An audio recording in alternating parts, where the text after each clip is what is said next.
So today I'd like to discuss our recent insights into how we can use BigBrain to understand these relationships between microstructure and function. We know from extensive work in non-human mammals that cytoarchitecture is intimately linked to connectivity and function.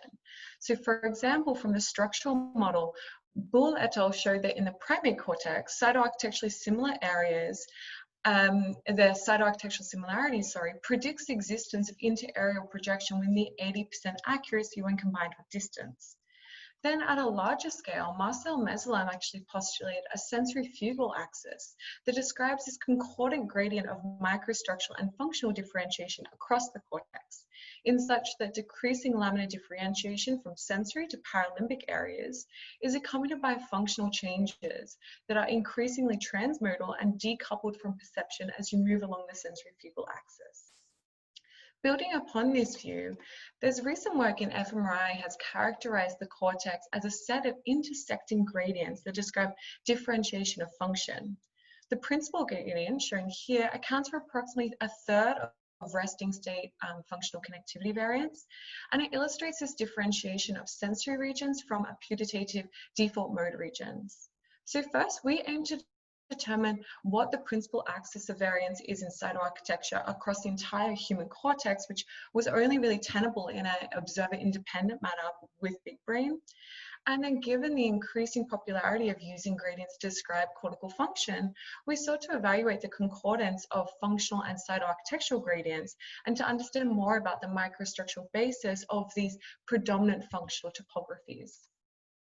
So to do so, we generated stain intensity profiles, as Conrad just showed, and then we parcellated these into 1,012 parcels for computational efficiency, but all the results held when we performed this at a vertex-wise level as well.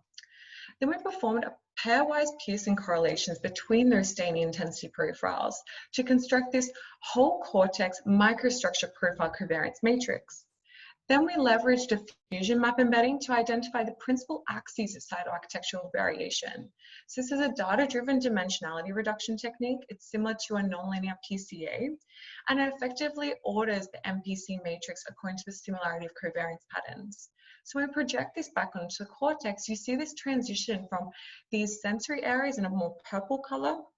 They'll shift through the association cortex, and then you have the cingulate temporal parietal junction and inferior temporal gyrus that are pinned to the top of that gradient in red.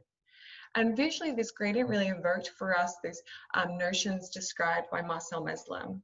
So to more explicitly test this, we mapped a hand-drawn diagram of Marcel Meslem's depicting levels of laminar differentiation onto the BigBrain cortical surface. So the idiotypic type clearly lay at the bottom of that gradient. Unimodal and heteromodal association regions occupied a broad range at the center, and there was a paralimbic class that was obviously at the top of that gradient. So we proceeded to use this framework to develop a similar approach using microstructurally sensitive structural MRI. And across 3 different data sets and at an individual level, we found that there was this similar principal axis of microstructural differentiation that ran from sensory to fugal axis. And overall, we did find this strong correlation of the in-vivo microstructural gradient with that from BigBrain. And the in-vivo microstructural gradient actually clearly distinguishes between these levels of laminar differentiation. So given the individualized nature of MPC, this microstructure profile covariance, we were able to inspect this microstructure function correspondence at an individual level. Microstructural similarity was actually only mildly correlated with resting state functional connectivity, correlation coefficients around 0.1. But the topographical organization was much more correlated. So as you see here, there was a moderate correlation of the principal gradients of microstructural and functional differentiation across individuals ranging from 0.39 to 0.61. So we consistently observe this common sensory-fugal gradient across the modalities. Have we also observed an interesting pattern of divergences in the in-vivo data? So on the right, you can see the relative gradient value of functional networks. So unimodal networks had similar gradient values in microstructure and function, but the frontoparietal networks were substantially shifted upwards on the functional gradient. So I think these findings provide some really interesting support for the tethering hypothesis in particular, where we know that sensory areas seem to be more bound by intrinsic signaling and extrinsic activity. So this pins them to the bottom end of the gradients across the different modalities. But with increasing geodesic and synaptic distance away from these primary sensory areas, the influence of these forces decreases, and the association cortex seems to be untethered from these forces. So this helps us to explain why the principal axes of differentiation in microstructure and function diverge in transmodal cortex. So in the last few minutes, I'd like to turn our attention to a more recent localized examination of microstructure function coupling using BigBrain. So specifically in the mesiotemporal lobe. It's a region of the brain that's extremely unique in its form, and it's involved in a vast array of cognitive processes, including memory, higher order cognition, and social cognition. So on the medial side of the temporal lobe, you see that the cortex folds in upon itself and forms the hippocampus. And it literally folds in upon itself during neurodevelopment, which you can see in this diagram on the left, thus becoming more curved than any other gyrus. And it also harbors this transition from 6-layered isocortex to 3-layered allocortex, where the entorhinal and subiculum transition areas exhibit some intermediary cytoarchitectural properties. Our first challenge in studying this region was that the hippocampus and isocortex are typically modeled separately in humans. So as you can see on the left on the image of BigBrain, the purple lines show the cortical model, which skips right over the hippocampus. Whereas the orange and yellow areas, they define this manual segmentation of the hippocampus that was performed by John DeKraken, who's going to be talking next. So we developed an approach to bridge these representations and create this continuous surface model of the mesiotemporal lobe, where the peel and the inner surface of the hippocampus are now confluent. And as you see here, we then mapped the geodesic distance from this intersection as this color map from black to yellow. So this is a geometric isoallocortical axis. We then leveraged this model to test whether the geometry of the mesiotemporal lobe, specifically this infolding, is related to its cytoarchitectural gradient. So to do so, we extracted microstructure profiles from all the vertices of the mesiotemporal lobe, calculated the microstructure similarity, and then conducted diffusion map embedding to extract this principal component of microstructural differentiation. The first eigenvector of cytoarchitectural differentiation explained nearly 70% of the variance in the geometric isoallocortical axis. This shows that extended infolding of the mesiotemporal lobe aligns with the principal axis of cytoarchitectural differentiation.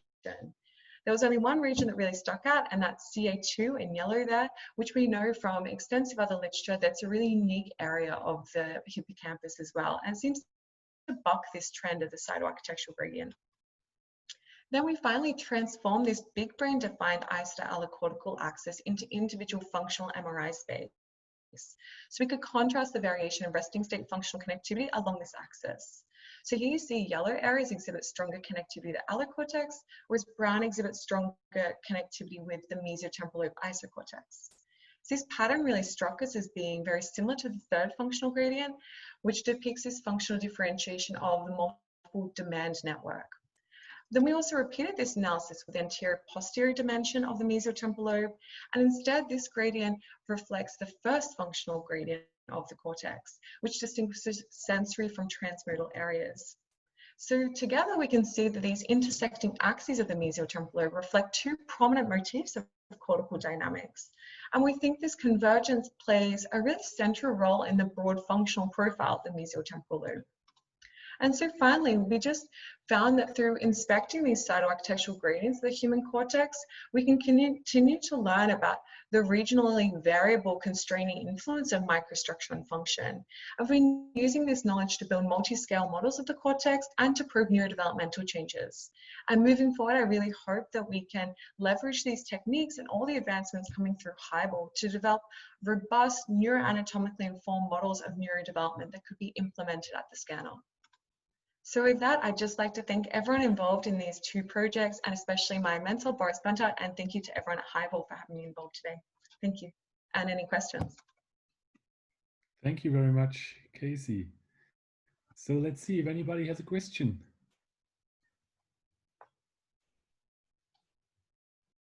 You might just raise hands then. Yeah, I think Alan has a question. Yeah. It was a wonderful. Yeah. It really brought to mind as well Jake Vogel's work on the gene gradient along the long axis of the hippocampus. Yeah. How would you relate this work to that work? So I think that's really interesting. What we also did look at how this intersection, the anterior and posterior axes affect each other. I think that once you start building this confluence out of the mesial, out of the hippocampus into the isocortical parts, that's when this the other cortical axis becomes so prominent. Whereas within the hippocampus itself, it seems the anterior posterior axis is more important. So I think that there's this convergence as you enter into the hippocampus that's really interesting to allow this convergence to the different functional motifs. I think that's what Jake's work is really tapping into as well, that really distinct anterior posterior axis within the hippocampus.